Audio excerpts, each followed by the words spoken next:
Yesterday we were learning about the important episode that happened with Kalev with his daughter. Excuse me.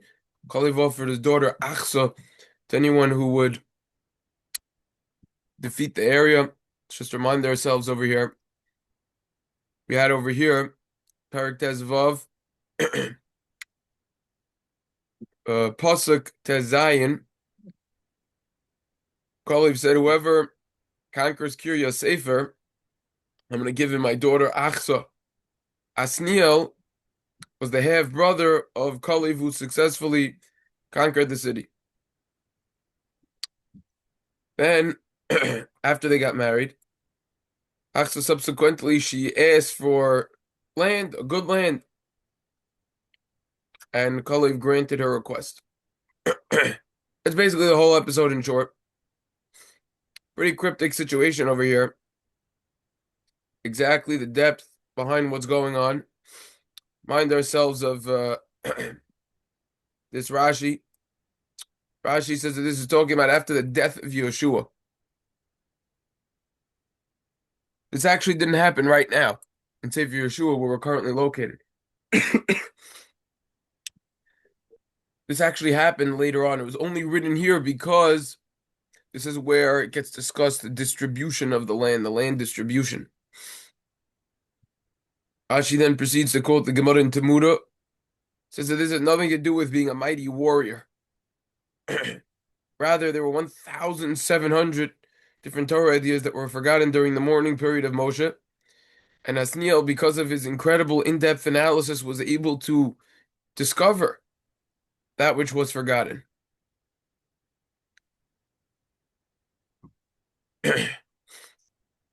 The Radak points out that this is a half-brother.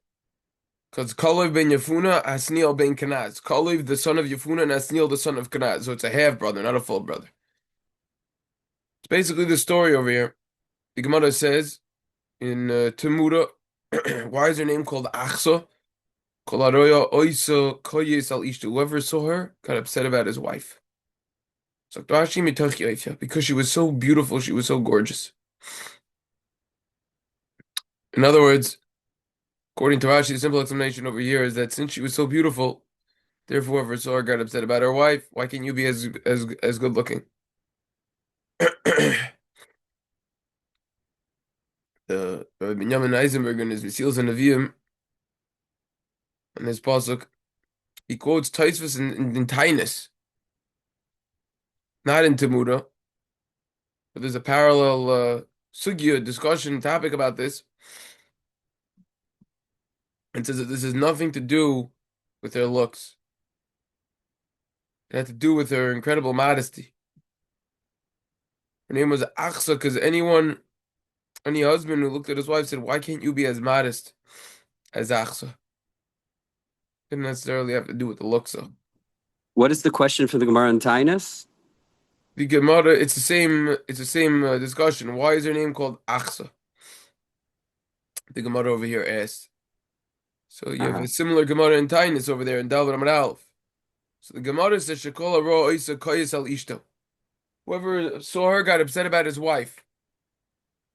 Question is, what is the explanation of this Gemara? So Rashi comes along over here in Tamuda. It says, "Kipshuto." It's talking about her physical appearance.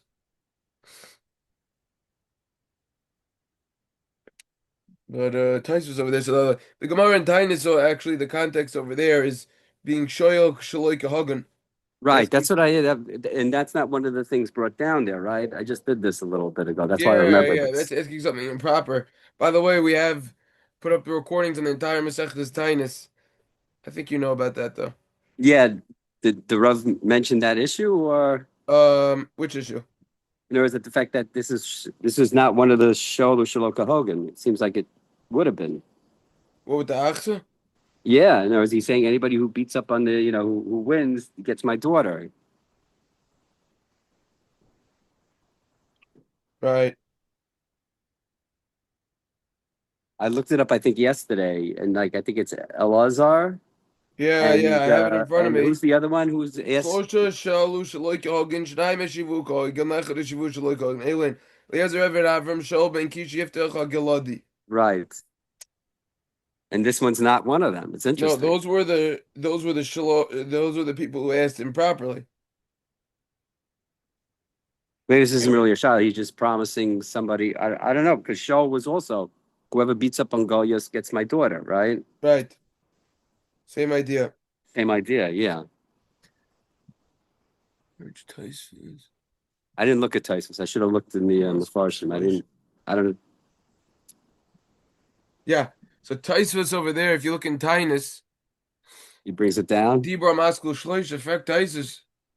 Amai loy choshev kolay ben Yafuna. Oh, here we go. Okay. Oh, here we go. And now I can add this to my writings because this is already deeper than I already went. Why didn't you calculate Kalev? Shomer, he said, Asher Yakes Kriya Sefer, the exact location, the pasuk that we're learning right now, Yehik Kriya Sefer, V'loktav and Asati lo achzapiti leishi. I'm going to give you my daughter. Taisus says, why didn't you cheshbon Kalev? And then he quotes the pasuk that we're learning about right now, that says, Shamar Asher Yakes Kriya Sefer, V'loktav and Asati lo achzapiti leishi. Amilo Potter Kemo Hachi, Ocho Mamzer Evid. Maybe someone inappropriate could have came. Mamzer Evid. Yishleimer's a test of answers the Hod the Kamer Kalev Sheet in Lo. When Kalev said, I'm going to give my daughter, this is what the pshat is. Komish Yochel Lachser, Oisen Halacha, Shishkachu B'mei Avlo, Shal Moishe, Eten Lo Achsabiti.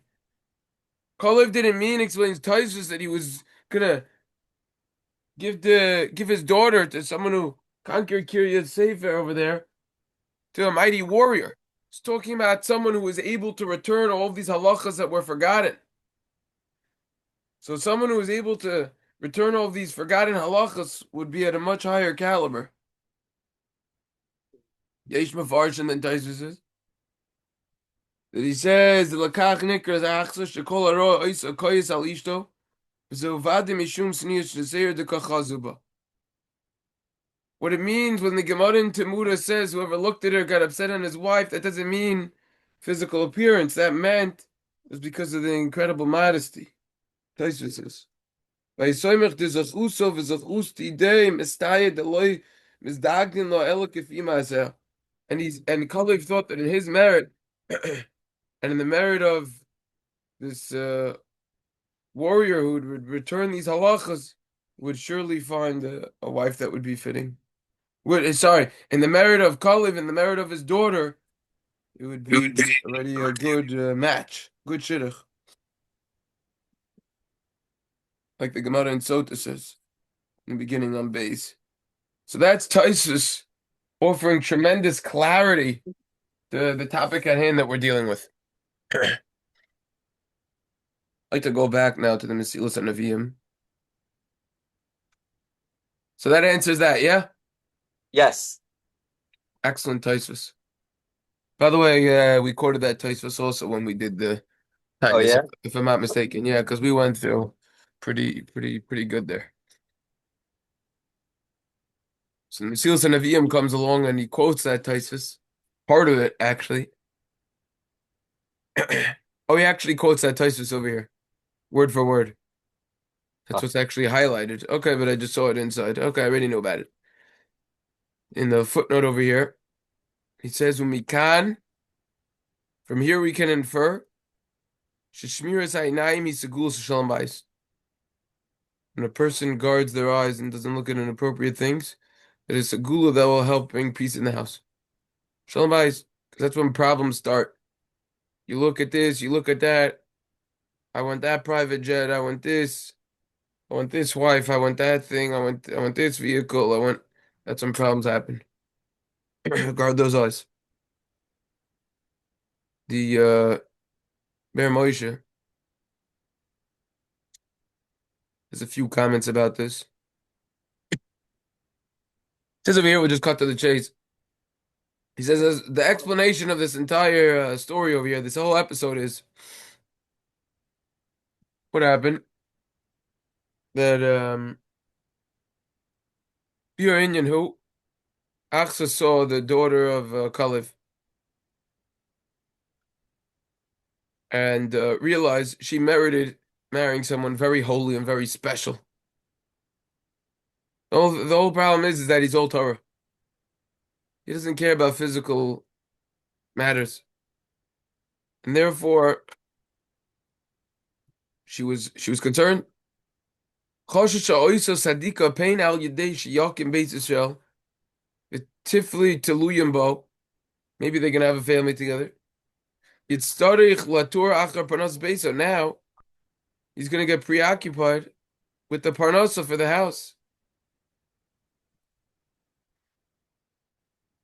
Okay, weiter. So she said, maybe over here, now he's going to be preoccupied. Once you have a family, he's going to have to start making money. That money's going to take his time. Tirdas haparnasa yigmru lo bittul Torah. Now he's not going to be able to learn as much Torah. Akedosha. V'nimsa hi goremes chos v'shalom bittul Torah shel sadik zeh. Achel was concerned, maybe I'm going to cause this sadik now bittul Torah. Now, now I'm going to cause bittul Torah. He's going to have to waste time learning over here.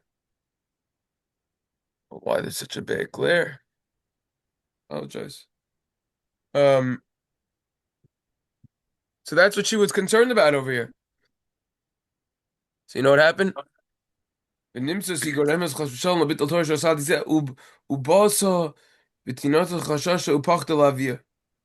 now Achsa brought this concern to her righteous father Kalev. Ki im lo yisahasku l'tzorech banas beisim, nimso yisasadik mistar sar oini v'rav. Because now, if if Othniel wouldn't be involved in supporting his family, they literally wouldn't have anything to eat. They wouldn't have food to put on the table. V'im tesasek hi ba'atzma l'soyrech parnasa, hadi ein zelafi kavodo. And if she would have to work, that wouldn't be according to his honor. You have to keep in mind back then, no such thing as a woman working. The work wasn't a desk job. You grind a couple of numbers. They didn't have that. It was out in the fields, hard labor. Women didn't do that. It's real work. They didn't have machines to do it. So she asked from her father, Kalev, Achsa asked, please give me a field.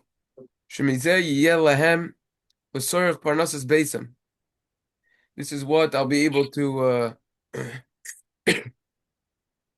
take care of my house with. I have the needs that they need, the parnasa, the income.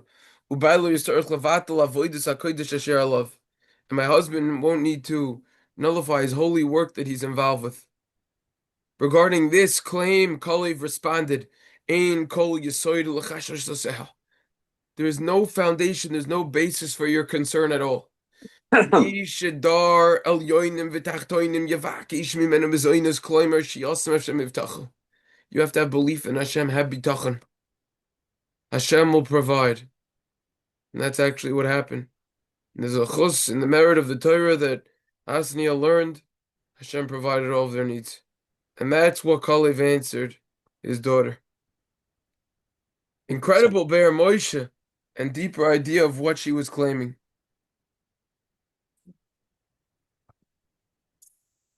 This sheds light on a powerful message nowadays.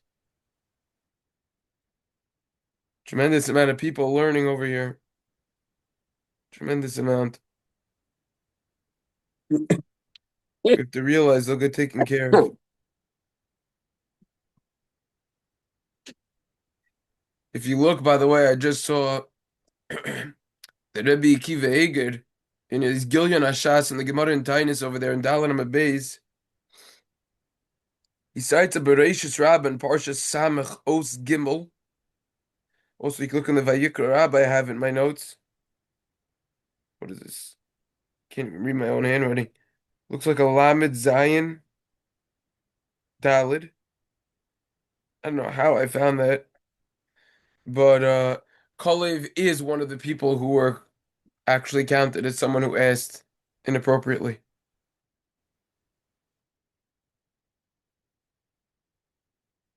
Interesting, no?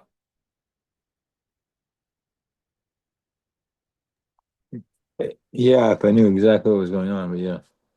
What do you mean, you don't know what's going on? No, I'm saying, wait, he Reb asked. Shmuel, you here? Yeah, here. It's You have it in your interesting. You notes. have a That's medrash that says that he was Shaloi Kahagun.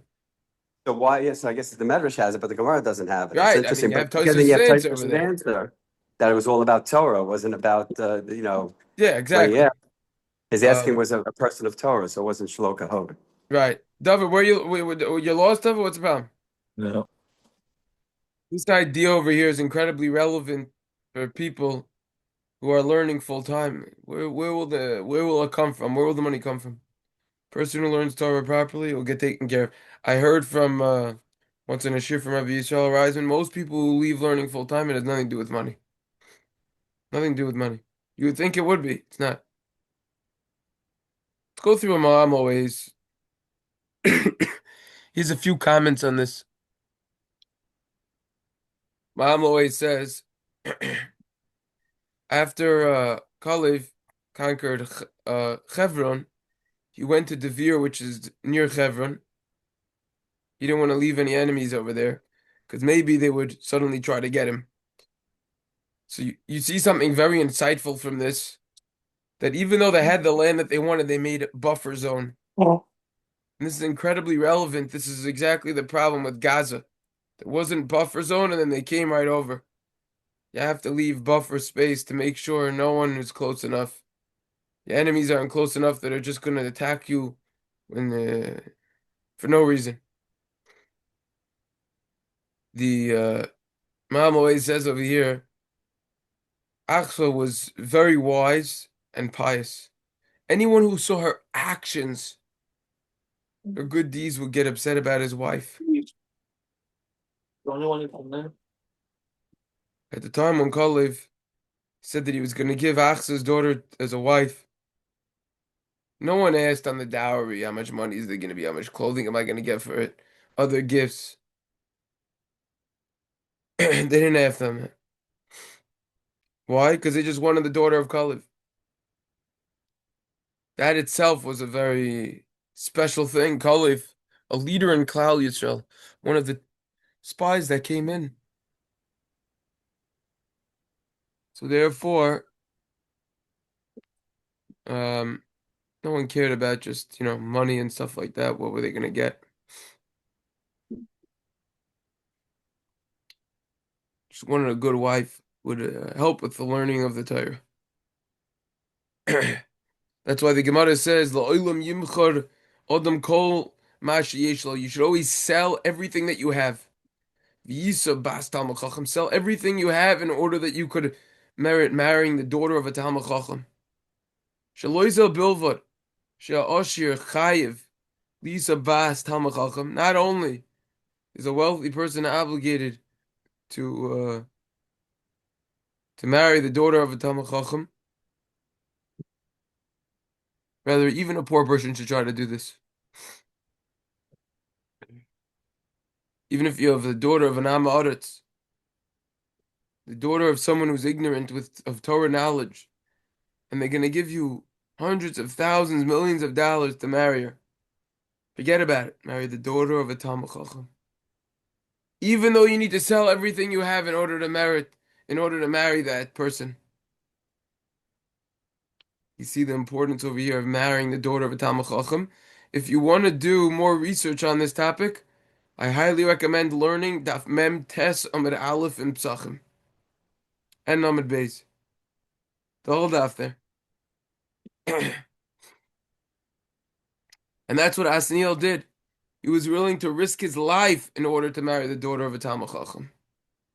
You see now with the whole war with Ukraine and Russia, with all of the incentives that they're giving to people to join their army, especially Russia, citizenship, a lot of money. If you're a prisoner, maybe you could even get out of jail. This is what Asniel was willing to give up his own life in order to marry her.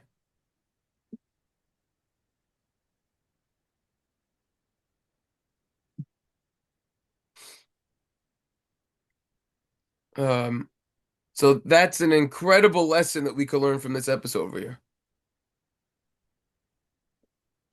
Achsa, he wants to say, like many women, wanted the clothing, wanted some jewelry, wanted a reliable income.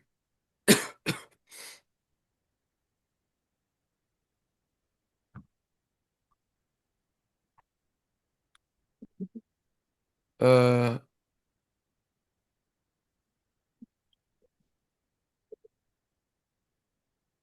so she said that field, get that field. That's what that field did. That Kalev gave Asniel.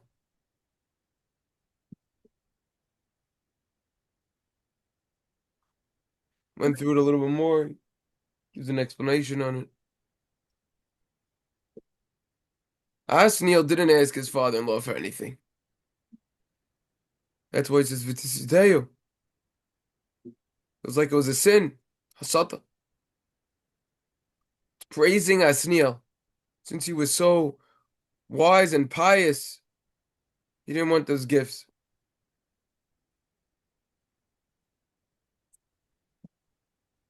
That's basically his analysis over here. Give it to you as a gift, Kalev said. Give the field is nothing, take it. Don't worry about it. Didn't even have water over there.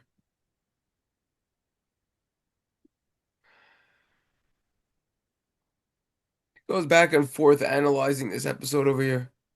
She fell down. Maybe she did it on purpose to show how pained she was when she fell from the donkey. Maybe she wanted to kiss the feet of her father, Kalev, because he gave the field.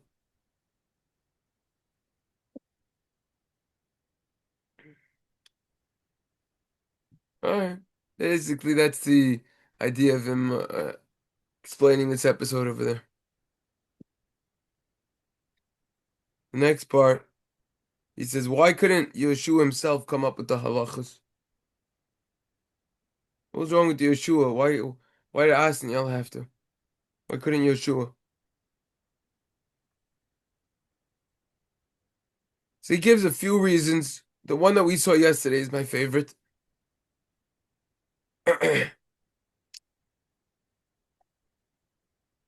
Asniel ben Knaz was learning Torah day and night.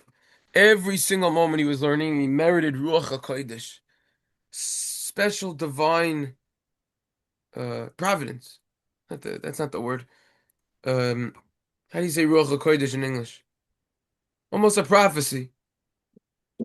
Yeah. Almost a prophecy. Ruach HaKodesh. Yeshua was Uh, involved. What? uh, uh, Yeshua was involved more with communal matters. Therefore, he wasn't able to learn as much and create those difficult halachas that were forgotten and deduce those halachas, rather, come up with them based on a deep analysis. Yeshua was a Navi, prophet. After the 30 days of mourning for Moshe was over, it dwelled on him, prophecy. Yeshua then received his prophecy again.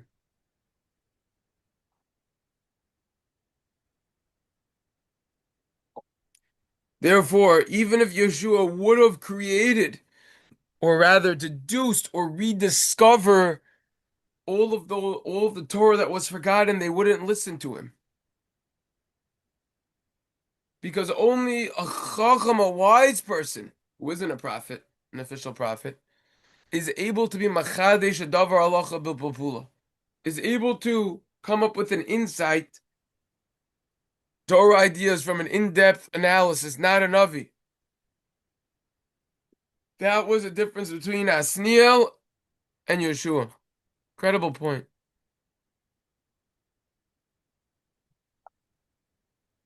It says over here at the end, Ma gedoyla mailos ha'isha ha'mishtadelis l'sai l'baylu matayra. How great is it a woman who assists her husband to learn Torah, enables her husband to learn Torah. V'shaloi tevakesh mimenu divrei moisros. She's not asking for extra items, luxuries, tachshitim, yakadim, fancy jewelry. V'kach yuchol aslik b'Torah. And this is how we can learn Torah. Kvarnis Bayer, Kamapam, and we already explained many times the Milo, the positive attribute of someone who supports Talmidei Chachamim, Yisachar Zvulun. Every dollar that goes to a Talmud Chacham, any support, very chashuv. That's what we learned from this episode over here. Let's conclude this by finishing this perek from where we left off last time. That's basically. Oh, actually, is there anything I forgot from this story? It's fundamental story over here. Achsa.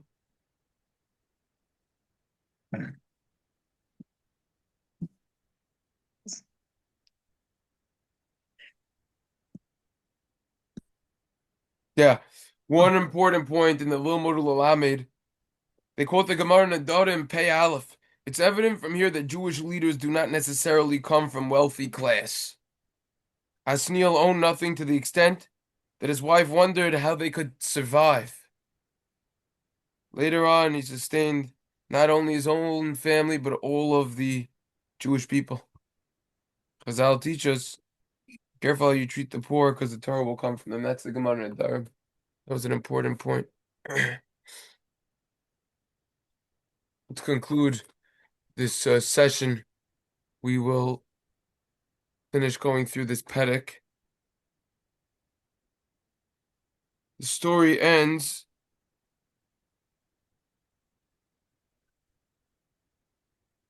A lot of psukim, but we're gonna fly through it. Chaf. We're gonna fly through it in 4 minutes. We're gonna do around 40 psukim. You don't believe it's possible? Watch right now.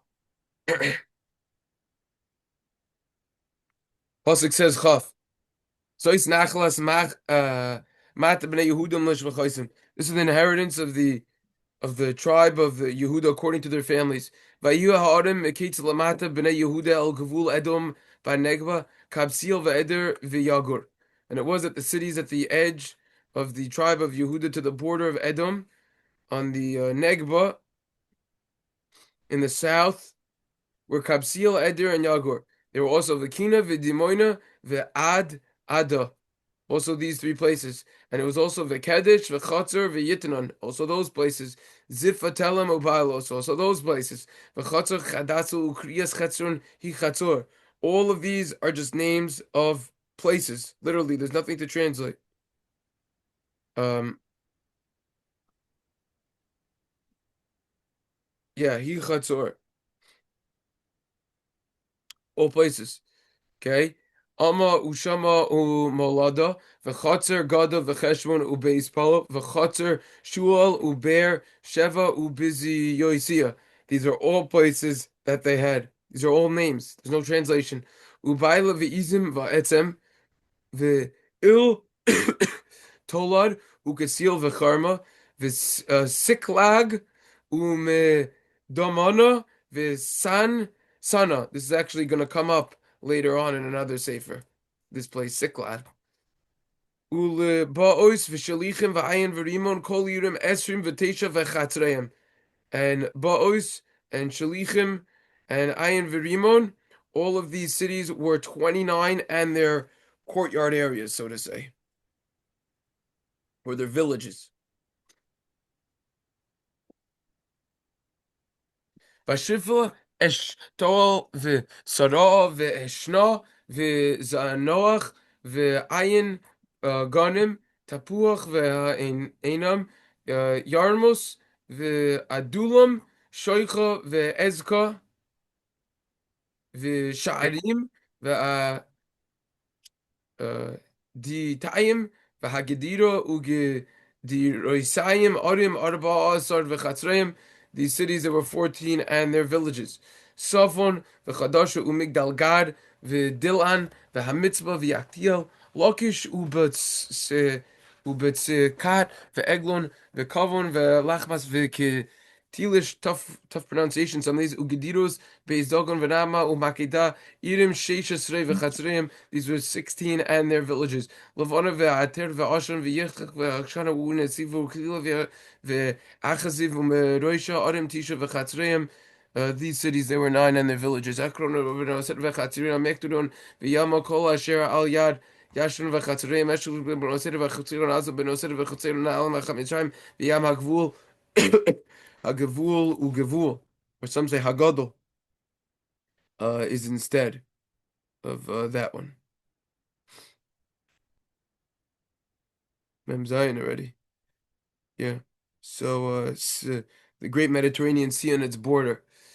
Ubahar Shemir, V'yatir V'shocha V'dana V'kriyasana Hidevir V'anav V'ish Toima V'anim V'goishen V'choylen V'giloi Irem Achaz Asara V'chatzareim.